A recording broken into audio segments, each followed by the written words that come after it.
Hi, my name's Dan Kaufman, and this is Grace Over Guilt. So it's Tuesday, 6 o'clock in the morning. The alarm goes off, and Monday, it's gone. So that's the whole thing right there. That's the entire episode in one sentence. And everything I'm about to say is just me walking around that one moment because I have come to believe that it's the most important 60 seconds in anybody's week. And almost nobody talks about it because there's no highlight reel in it. There's just you in the dark and a decision. So Fridays are about a moment. And it's not a big lesson. It's not a long story. It's just one small beat held up to the light, turned over a few times, because I've learned that the small beats are where the whole thing actually gets decided. So let's hold up this one. So here's the name, here's the problem that I want to name, and I want to name it precisely because if you name it right, you can actually beat it. Mondays generally are pretty easy. Nobody likes them, but Monday has adrenaline, there's a fresh plan and a clean slate, clean page in the version of you that stood up on Sunday night full of resolve and swore that this week, this one was going to be actually different. Monday practically gets itself out of bed. The momentum of a new week does most of the heavy lifting for you. You wake up, you're kind of recharged, might be dreading it a little bit, but you're convinced you're going to make this week's going to be different. Anybody can do Monday. And that's not a knock on you or anybody else. It's just the truth. Monday is a theater. Monday is the trailer to the movie. It's the version of the work that looks good, feels good, gets posted, and there's nothing wrong with a really good Monday because I love good Mondays. But Monday's not where you find out who you actually are. It's the Tuesdays that show up next. And Tuesdays has none of that. The adrenaline burned off somewhere overnight. Maybe it was towards the end of the day on Monday, quietly without asking you. You wake up and it's just gone. The plan that felt electric on Sunday and most of the day on Monday now just feels like a list. And that list, by the way, it didn't shrink. It grew. Lists almost always grow overnight. That's their one trick. They're never ending. For me right now in this particular season, Tuesday also comes with a stiff knee. I told you about the knee on Monday. It's healing, and the healing's not comfortable. And at 6 o'clock in the morning, it's the first thing that files a complaint before my feet even hit the floor. It's like, no, you're not going to go out and take that 5 mile walk. You're not going to work out today. You just need to hit that snooze button. Now, here's the thing the room, the house, it's quiet, really quiet. Sheldon, my Yorkie, hasn't even lifted his head. He might a little bit, but he's all snuggled up right next to me. And he has strong opinions about 6 o'clock in the morning. And all of them are that it shouldn't exist yet. Nobody else is up. Nobody's watching. Nobody would ever know. And it's right there in that exact spot in the dark that before a single other thing happens, that the negotiation starts. Now, I want to introduce you to the other guy at the table because he's a fantastic negotiator. And we all have that other guy, other person. The old version of me is at his absolute best at 6 o'clock in the morning on a Tuesday. He's sharp, he's fast, he can turn 20 minutes of sleep into a full seasoned airtight legal argument in about 4 seconds flat. And here's what makes him dangerous. He's not lying. Everything he says is technically true. You're tired, which is true. The knee actually does need rest. And you did not just do a whole episode about how the ground gets a vote. Also true and low, using my own material against me, of course. And you'll be sharper later after just a little bit more sleep. Just 10 more minutes, 20 more minutes, maybe 30. Probably true, but one day is not going to matter in the grand scheme of things. That's technically true, depending on, the day. He's very persuasive, because every individual thinks he says, everything individual thing he says is true. And it checks out. And that's the trap.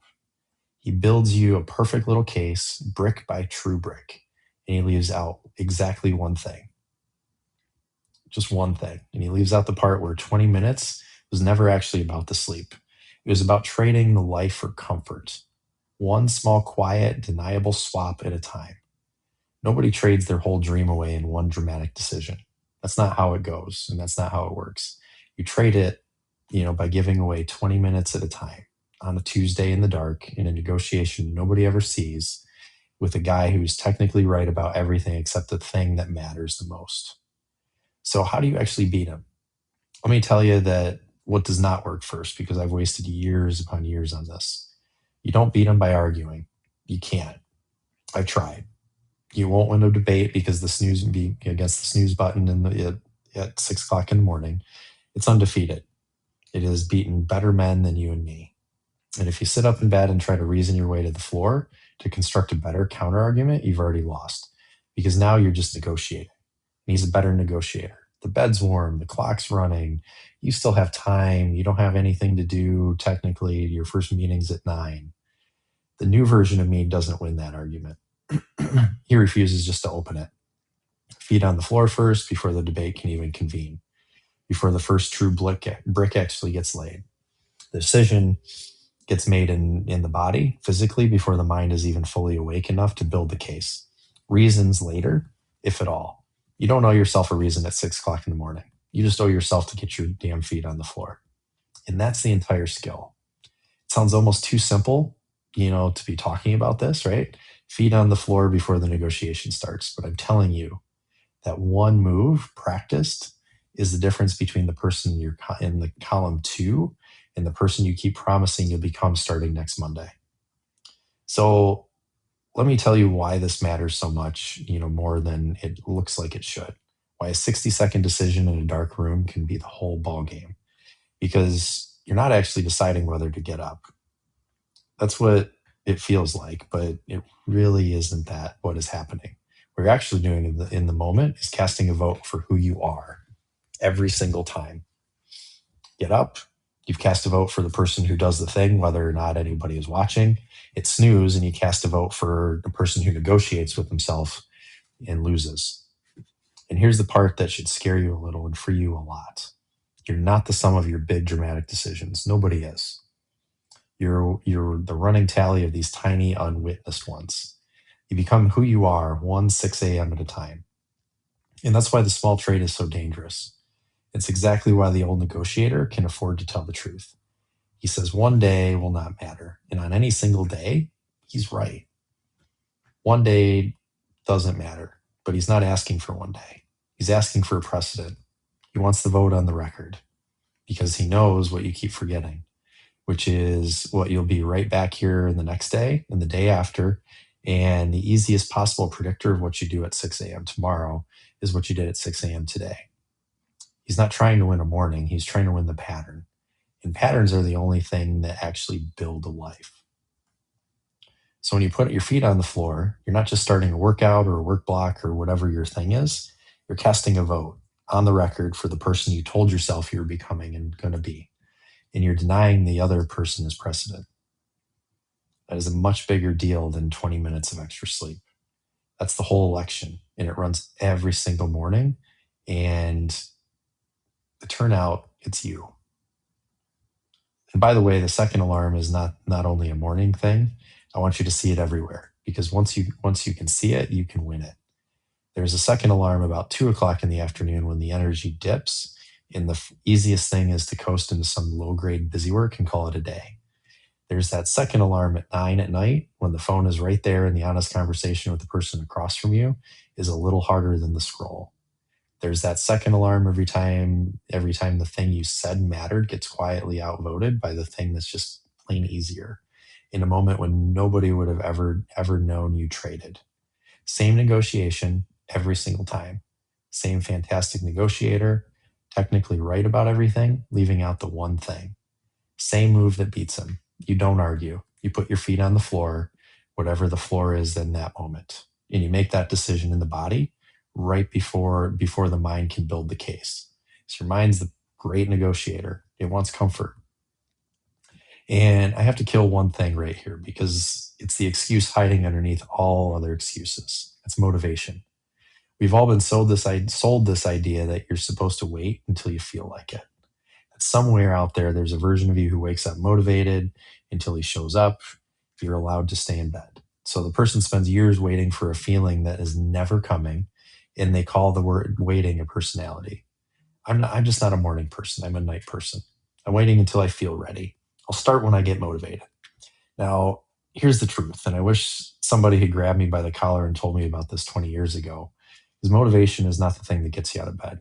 Motivation is the thing that you get after you already are out of bed. It comes second. It always comes second. You do the thing, and the feeling just shows up to meet you. A little late, the way it always is. Once it sees that you were serious about it, action first, feeling follows.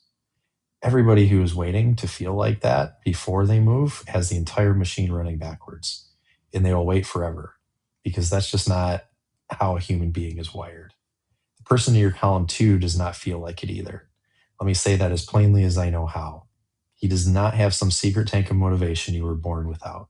He just stopped requiring the feeling as a permission slip. He put his feet on the floor, one foot at a time, while he still felt exactly tired as you feel at that moment. And the feeling caught up somewhere around that second set, or the second paragraph, or the second sip of coffee. That's the entire difference between him and the guy still negotiating in the dark.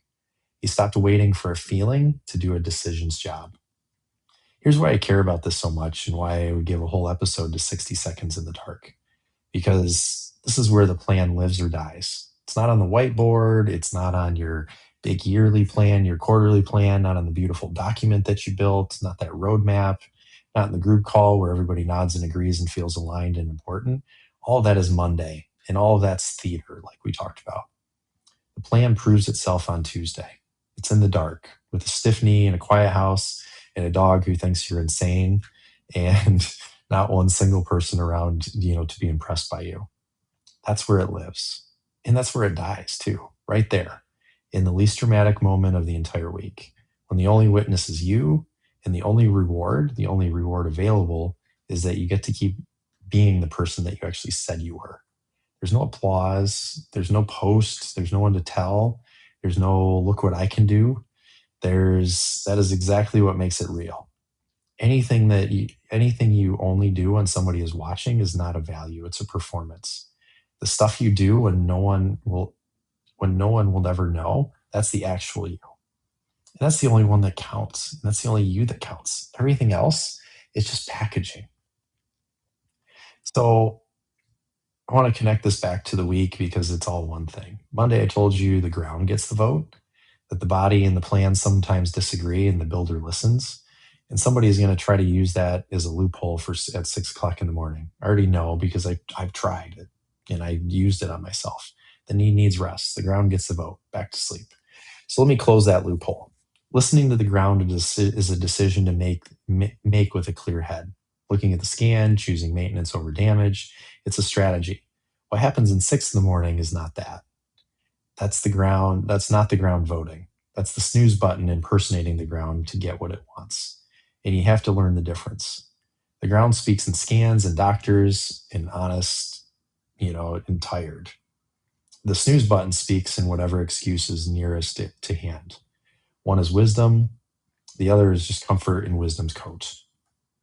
And Wednesday, I told you to build that invoice, the Dreamline, the cost of the life you actually want. Well, this is where you actually pay it, not in one big glamorous payment, in these small payments, in the second alarm. The Dreamline is the number. Tuesday mornings is the payment plan. And that's the whole architecture of a rebuilt life. And it all runs through a moment nobody ever sees.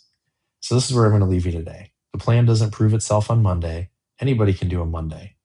It proves itself on Tuesday in the quiet with no audience, no applause, and no reason you owe anybody.